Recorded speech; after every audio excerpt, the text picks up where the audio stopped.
Alors, avec toutes ces réponses, êtes-vous d'accord avec moi que le ministère chargé de la sécurité présidentielle n'était qu'une coquille vide, juste pour vous contenter? Êtes-vous d'accord avec moi qu'il n'y avait rien à faire là-bas? C'est ça, non? Non. Et vous voyez, comme il n'y avait rien à faire là-bas, vous vous êtes adjugé les prérogatives des officiers de police judiciaire. C'est ça, non? Non. Est-ce que vous savez que vous, en tant que ministre de la République, qu'il ne vous revient pas de procéder à l'arrestation des auteurs des infractions à la loi pénale? Vous le savez? Que ça ne relève pas de vos attributions? Vous le savez? Je n'ai pas de réponse pour cette question. Ah. On continue. Savez-vous que vous, quand vous procédez à l'arrestation d'un citoyen en tant que militaire, alors que nous avons la police judiciaire, et en votre temps, le rôle, les pouvoirs de la police judiciaire étaient définis à l'article 11 du Code de procédure pénale, qui prévoyait clairement que c'est à la police judiciaire de constater les infractions à la loi pénale, de rechercher les auteurs, d'en rassembler les preuves et de livrer les auteurs aux juridictions compétentes. Si vous le faites, est-ce que vous saviez que vous vous rendez coupable d'une infraction à la loi pénale? Vous le savez?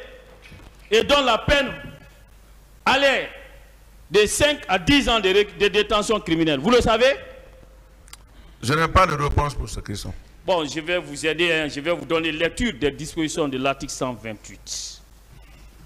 L'article 128 de l'ancien code pénal, qui était applicable en ce moment, disposait ainsi qu'il suit.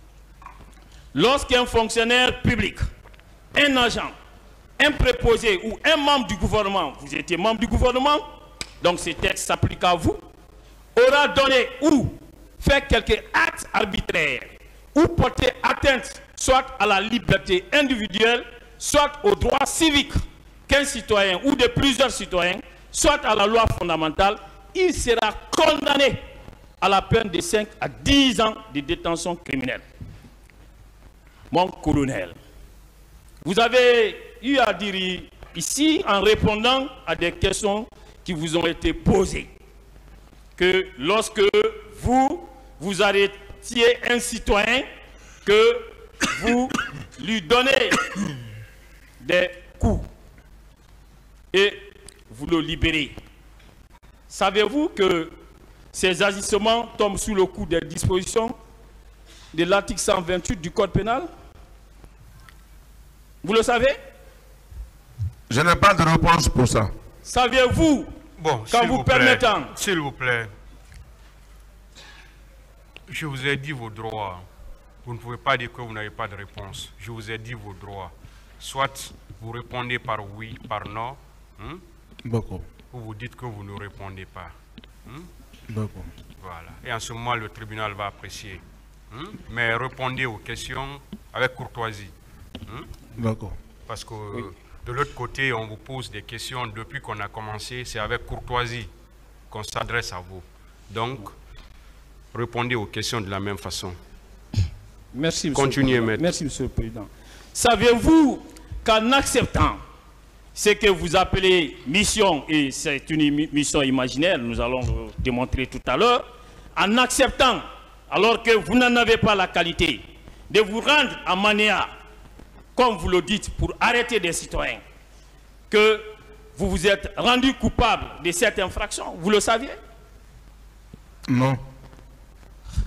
Donc, je vous l'apprends, vous êtes rendu coupable de cette infraction, si vous ne le saviez pas. Est-ce que vous saviez, vous l'avez dit ici, que lorsque vous arrêtez un citoyen, que vous le conduisez devant un service de police judiciaire, savez-vous qu'en le faisant, vous vous rendez coupable de cette infraction? Le saviez-vous? Non. Je vous l'apprends, vous vous êtes rendu coupable de cette infraction. Je continue. Et le même article poursuit en disposant que si néanmoins il justifie qu'il a reçu par ordre de ses supérieurs hiérarchiques pour des objets du ressort de ceux-ci sur lesquels il aurait été dû obéissance hiérarchique, il sera exempt de la peine, laquelle sera dans ces cas appliquée seulement aux supérieurs hiérarchiques qui auront donné l'ordre. Vous avez eu à dire ici que c'est sur ordre du président Dadis que vous accomplissiez ces missions attentatoires à la liberté individuelle des citoyens. Alors, ça veut dire que si vous parvenez à en administrer la preuve, vous, votre responsabilité va être dégagée et celle du président Dadis sera engagée. Alors, avez-vous la preuve de l'ordre que le président Dadis vous aurait donné? Avez-vous la preuve? Si, j'ai certaines preuves. Oui, où est la preuve? Où est l'ordre de mission qu'il vous a donné? Où est l'ordre de mission? Où est l'ordre de mission? Il n'y a pas eu un ordre de mission. Alors, quelle est la preuve? Parce que moi, j'aurais du mal à vous croire lorsque vous parlez comme ça. Où est la preuve? Répondez. Il n'y a pas eu un ordre de mission pour ça. Voilà, donc il n'y a pas de preuve. Parce que ici, vous devez être à même d'administrer la preuve de vos déclarations. Il ne suffit pas d'autres questions, maître. Merci, Monsieur le Président. Saviez-vous qu'en vous improvisant officier de police judiciaire pour arrêter des citoyens, que vous avez provoqué un conflit de compétences avec M. Moussa Tchegboro Kamara, ministre chargé des services spéciaux, de la lutte contre la drogue et du grand banditisme, dans les attributions duquel ce rôle apparaissait clairement. Vous le savez? Vous savez cela? Non, mais moi j'avais toujours fait ça, depuis, pas seulement en notre temps. Ok, sachez maintenant que en le faisant, alors vous avez eu à provoquer des conflits de compétences. Est-ce qu'il arrivait au président de régler de tels conflits entre vous et M. Moussa Tchegboro? Reprenez la question. Est-ce qu'il arrivait que le président règle de tels conflits de compétences que vous créez en permanence? Non. Non. Donc, il vous laissait faire. Oui. Alors, dans ces conditions, s'il vous laissait faire, voulez-vous nous dire que c'était lui même qui acceptait l'anarchie au plus haut sommet de l'État? C'est ce que vous voulez nous dire? Non. C'est ce que ça laisse apparaître clairement. Alors, parlons à présent de vos différents procès verbaux. Mon colonel, à la question de savoir que savez-vous des événements survenus le 28 septembre 2009 au stade du même nom, pourquoi avez-vous donné des réponses différentes aux gendarmes agissant sur commission rogatoire et aux magistrats instructeurs? Pourquoi avez-vous donné des réponses différentes par rapport à une même question? Pourquoi? Excusez-moi. Pourquoi? Ce que je connais concernant le 28 septembre, je vais bien expliquer ce qui me concernait, ma part de vérité. Il veut savoir pourquoi vous avez donné des réponses différentes aux gendarmes et aux juges d'instruction. Moi, je n'ai pas donné des réponses différentes. Bon, je vais vous aider. Hein? Et pourquoi, dans toutes vos déclarations faites dans cette affaire devant la gendarmerie, du début jusqu'à la fin, vous n'avez jamais parlé d'une quelconque mission que le président Dadis vous aurait confiée, tendant à traquer des malfrats qui auraient détourné des véhicules? Pourquoi vous n'en avez jamais parlé? J'ai votre procès verbal dressé devant la gendarmerie. Nulle part vous n'avez parlé de cette mission. Pourquoi? Pourquoi vous n'en avez pas parlé là-bas? J'ai bien dit ici que ce que j'ai dit, ce n'est pas ce qu'ils ont écrit. Je dis il y a certains paragraphes auxquels ils n'ont pas placé là-bas. J'ai bien dit ça devant le barreau. Mon cher, vous savez, quand vous avez réagi de cette façon, monsieur le procureur avait pris soin de vous montrer ce procès verbal. Vous avez reconnu votre signature qui y est apposée et vous l'avez même paraphé. Oui ou non, cela a été fait ici? Oui ou non? Bien sûr, je vais bien dire ici. Lorsqu'un intellectuel, lorsqu'un haut cadre et de surcroît un ministre de la République signe un document, ce document l'engage oui ou non? Mon colonel. Tout ce que j'ai dit là-dedans, Je dis bien. pas tout ce que je n'ai pas dit.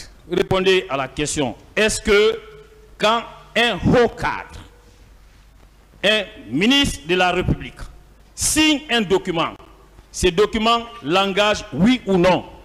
C'est ça la question. Non. Ah bon? Alors, c'est grave. Et je continue. Alors, n'est-ce pas, et le fait par vous d'écarter ça maintenant pour adopter une nouvelle stratégie de défense devant les magistrats instructeurs et qui a consisté à inventer une mission dont vous n'avez jamais parlé devant la gendarmerie. N'est-ce pas une façon pour vous de fuir votre responsabilité dans cette affaire? Oui? Répondez. Non. Et pourquoi alors vous niez vos déclarations contenues dans le procès verbal dressé devant la gendarmerie? Pourquoi vous niez? Pourquoi? Je ne nie pas ce que j'ai dit. J'ai bien dit ce que j'ai dit. Ce n'est pas certaines parties qui ne sont pas écrites. Bon sang. Mon colonel, savez-vous que le 27, à la veille du 28 septembre, une consigne a été donnée, une consigne générale à tous les militaires, comme quoi chacun devrait être consigné le 28. Vous le savez? Je le sais. Voilà. Donc, vous savez qu'une consigne générale a été donnée. Et en sortant, est-ce que vous n'avez pas violé cette consigne générale qui s'appliquait à tous les militaires confondus? Je n'ai pas violé ces consignes, puisque moi, l'ordre était déjà donné à moi par le chef de l'État. Où est la preuve de l'ordre? Où est la preuve? Où est la preuve? Vous voulez dire que le président Dadis vous a donné l'ordre de violer une consigne générale donnée à tous les militaires? C'est ce que vous voulez vous insinuer? C'est ce que vous voulez dire? Allez-y. Quelle est la question? Je veux savoir, Monsieur le Président, puisqu'une consigne générale avait été donnée la veille à l'occasion d'une réunion de tous les chefs d'état-major, et c'était la consignation au quartier de tous les militaires. Alors, il dit que lui, il était sorti sur ordre du président. Je veux savoir, en sortant sur ordre du président, est-ce qu'il est en train de nous dire que le président de la République s'est associé à lui pour violer une consigne générale? Vous avez compris la question, répondez-la. Oui, mais j'ai bien dit depuis la fois passée ici que moi, j'ai eu les instructions à la veille du départ pour l'habit. Donc quand je suis revenu, je n'ai pas tenu compte d'une décision où, parce que... Est-ce que le président s'est associé à vous pour violer une consigne donnée? Non. Savez-vous que si il vous donne l'ordre, il vous donne des instructions allant dans le sens d'aller traquer des bandits, alors qu'il y a une consigne donnée, savez-vous que le président se rend complice de la violation d'une consigne générale? Vous le savez? C'est le président qui commande. S'il me donne l'ordre, je ne peux pas rester assis.